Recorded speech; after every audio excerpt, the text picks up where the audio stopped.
Mahigit kumulang 70% ng mundo ay karagatan. Kaya naman, ang hirap isipin kung sakaling ikaw ay magpapalutang-lutang ng hindi lang 14 na oras, kundi 14 na buwan ng halos walang makain. Kayanin mo kaya ito?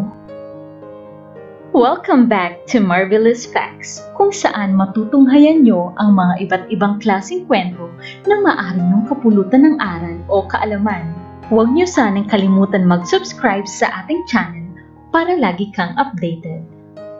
Siya si Salvador Aravenga, isang veteranong mangingisda na pinanganak sa Garita Palmera sa bansang El Salvador. Taong 2002 nang iniwan niya ang El Salvador upang magtrabaho kay Villarmino Rodriguez, isang kilalang nag-aangkat ng mga isda sa Mexico. Naging maayos naman ang lahat at kahit papano ay nasusuportahan niya ang kanyang anak na nasa El Salvador. Noong November 17, 2012, sa bayan ng Costa Azul, gaya ng nakagawian, siya ay nagtungo sa dagat upang mangisda kasama ang 23 taong gulang na baguhang mangingisda na si Ezekiel Cordova. Nababayaran niya ng $50 para sa 2 araw na pangingisda. Batid nilang may paparating na masamang panahon, ngunit dahil na rin sa kagustuhan madagdagan ang kita, silang dalawa ay nagpatuloy sa pangingisda. Agad nilang inihanda ang 7 metrong bangka na walang bubong at ang isang motor, sakay din ang isang icebox na lalagyan ng isda at baong mga pagkain at tubig.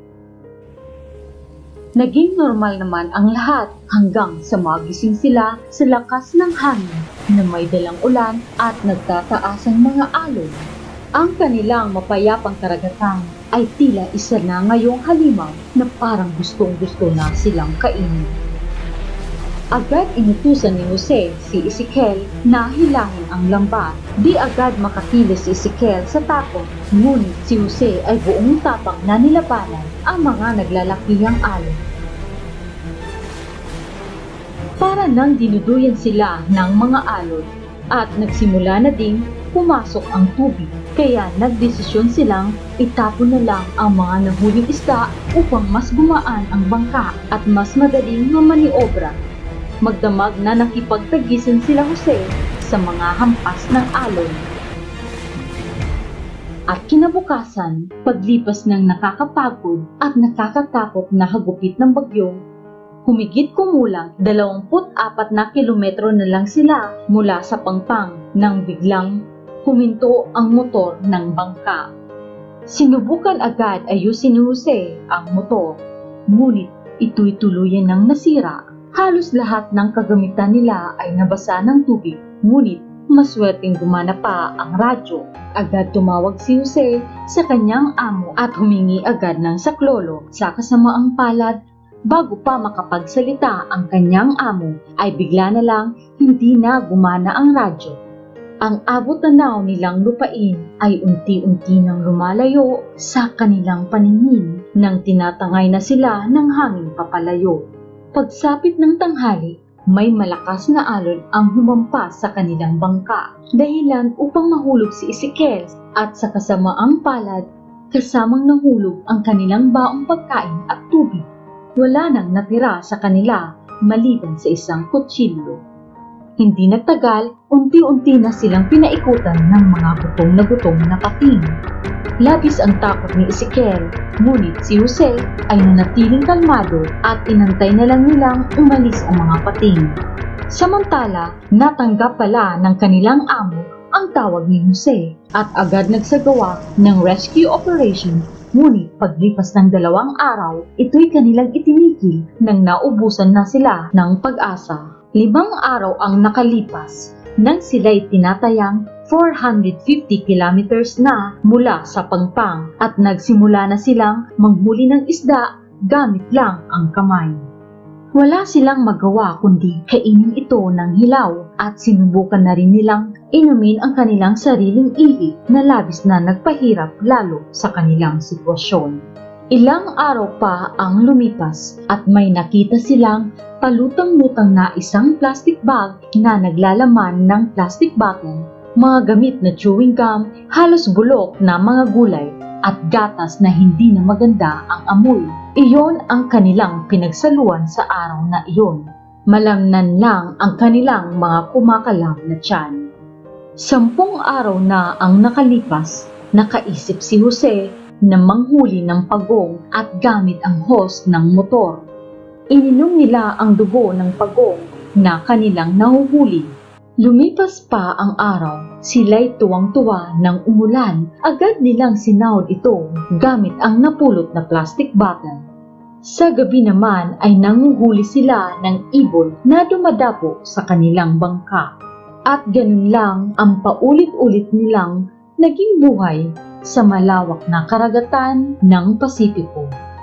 Unti-unti na silang nawawalan ng pag-asa at dumating na sa punto si Ezekiel ay gusto nang tumalon sa dagat upang wakasan na lang ang kanyang paghihirap.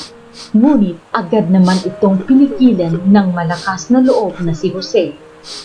Hanggang sumapit ang ika-4 na buwan, si Ezekiel ay tuluyan nang nanghina at nagkasakit sa kakakain ng hilaw na isda, ibon, pag-inom ng dugo ng pagong at kanilang ihi. Nagdaan pa ang ilang araw, hindi na halos makagalaw si Ezekiel at ayaw niya nang kumain. Sa mga sandaling bago si Ezekiel bawian ng buhay, mayroon siyang 2 hiling kay Jose. Una ay hiniling niyang huwag kainin ang kanyang bangkay sa sandaling siya'y pumanaw na. Pangalawa ay kung sakaling makaligtas si Jose, hanapin niya ang kanyang ina upang sabihin lahat ng nangyari. Maluwaluwang tumango si Jose, sabay niyakap niya ito ng mahigpit. Maya-maya pa, si Ezekiel ay binawian na ng buhay na may mga luha sa kanyang pisngi at bakas mo sa kanyang mukha ang labis na paghihirap. Sandaling yumuko si Jose at nanahimik habang nakahiga ang walang buhay niyang kasama. Labis itong nagpahirap sa kanyang sitwasyon at labis na nagpabigat ng kanyang dibdib.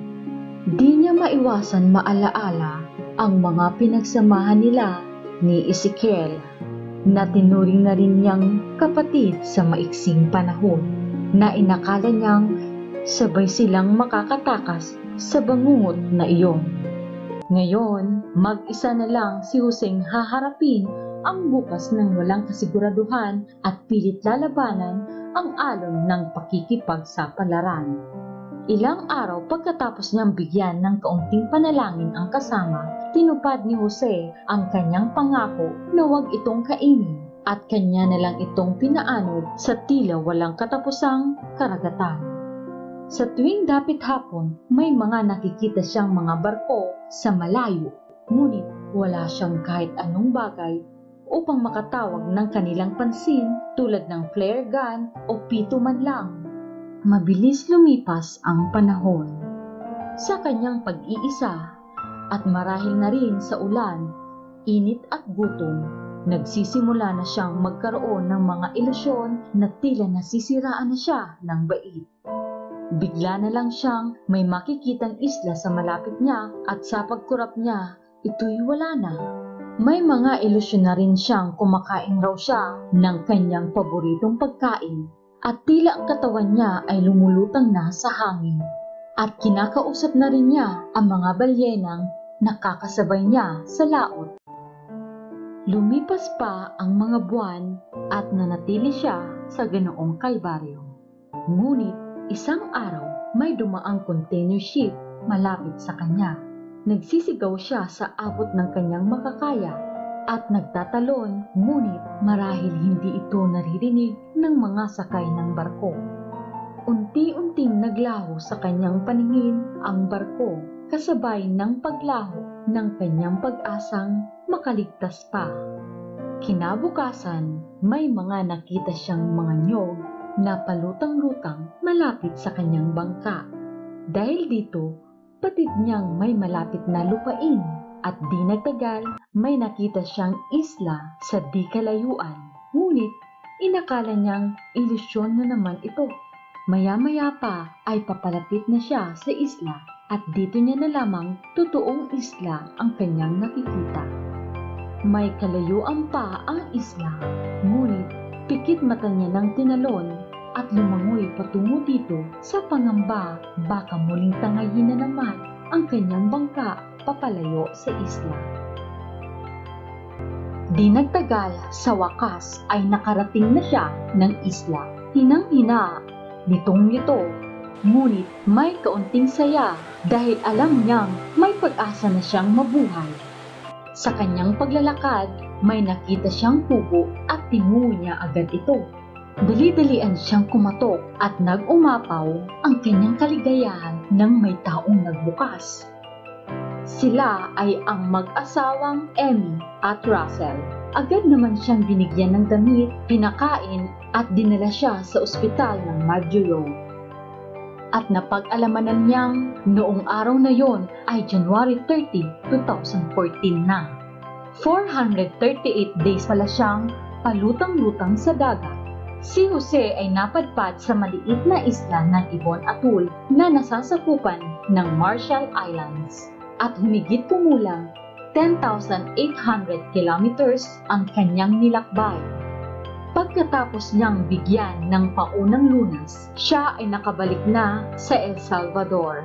Pagkalabas niya sa ospital, matapos ang 11 araw, gaya ng pangako niya kay Ezekiel, pumunta siya sa pamilya ng yumaong kasama at sinabi ang lahat ng nangyari sa ina ni Ezekiel na si Rosalia Diaz Cueto. Pagkatapos nito, naglabas siya ng libro na pinamagatang 438 Days sa tulong ng investigative journalist na si Jonathan Franklin. Ngunit laking gulat niya na ang pamilya ni Ezekiel ay pinaratangan siya ng cannibalism dahil kinain niya umano si Ezekiel at nanghihingi ng $1,000,000 bilang blood money. Agad namang pinabulaan ito ng abogado ni Jose dahil katakatakang inilabas nila ang paratang na iyon 1 araw pagkalabas ng libro ni Jose. Ayon sa kanyang abogado, ang gusto lang ng pamilya ni Ezekiel ay mahati ang kikitain sa libro. Ngunit noong April 2014, ayon sa mga abogado, nakapasa si Jose sa lie detector test at tuluyan ng binasura ang mga aligasyon laban sa kanya. Sa ngayon, muli siyang pinababalik ng kanyang amo sa Costa Azul upang mangisda muli. Ngunit ayon kay Jose, mas gusto niya muna sa lupa. Kung kayo ang nasa katayuan ni Jose, ano ang gagawin niyo? Makakayanan niyo kayang makaligtas ng 438 days na palutang-lutang lang sa dagat, halos walang makain at mainom na malinis na tubig? Huwag niyo din sanang kalimutan suportahan ang channel ng ating mga kaibigan. Tuklasin mo, What the Facts? Dunong TV, Weird Facts, Daniel Angelo Mozeza, Ernesto Bayatan, Ruel Galvez, Ian Lino, Kian Sindawan, Kim Jenny,